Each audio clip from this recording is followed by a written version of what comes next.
First of all, just from my dad's a retired United Mine worker, so one thing I wanted to find out for my own edification, that the pre-1974, is there other people covered, retired workers in the mining industry, by plans that were pre-1974? Does anyone know the answer to that question? Well, having started my career in that industry with the trust funds, there was a 1950 trust fund which took care of everybody who retired prior to 1974. The 1974 coal wage agreement then changed, and there was a separate trust fund.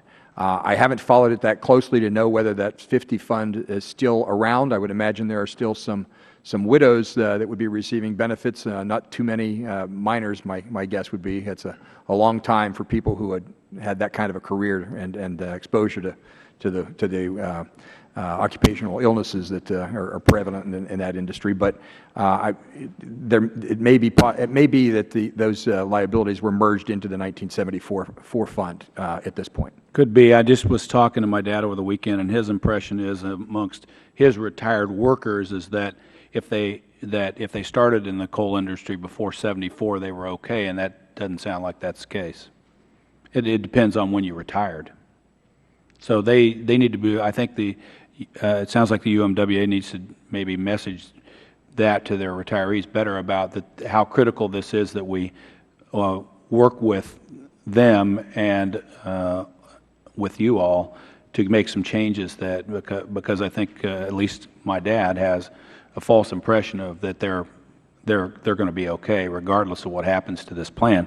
And with that, I want to extend the question and highlight what will happen, and any of the panelists, to again highlight what will happen if Central States or UMWA 74 plan actually goes insolvent, and again highlight how bad that would be compared to finding some solutions. And we can start with whomever, Mr. Dufresne.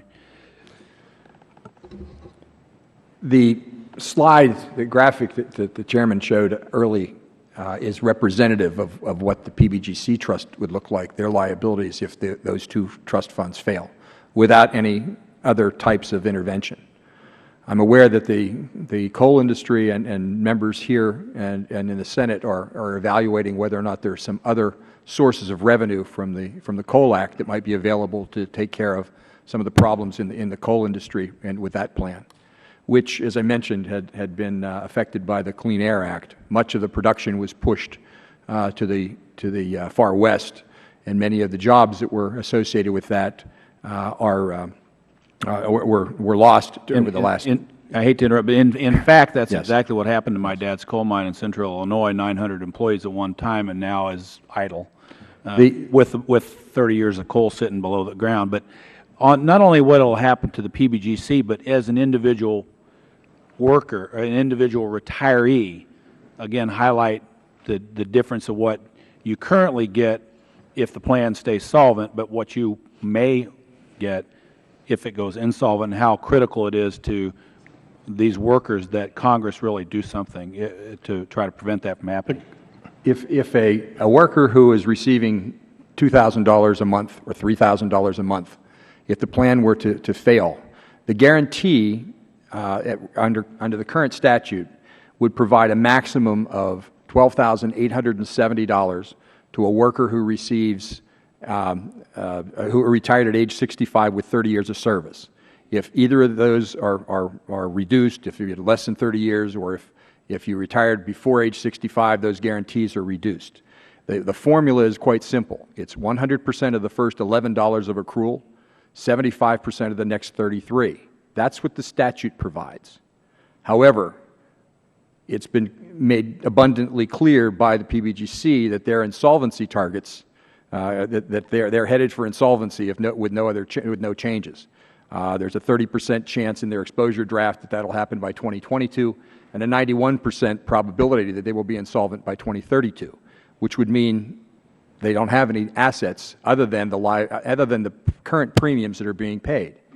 GAO came in behind that study and did an estimate, and they said that if you were paying benefits from current premiums, the best you could do is 10% of that. So instead of $1,000 a month for that worker who was receiving $2,000 or $3,000 a month, he'd be receiving $100 a month. That's not a guarantee. No. That's an illusion rather than a guarantee. And thank you for that, and I wanted just to highlight that, how critical it is for Congress to help prevent insolvency of these multi-employer pension funds.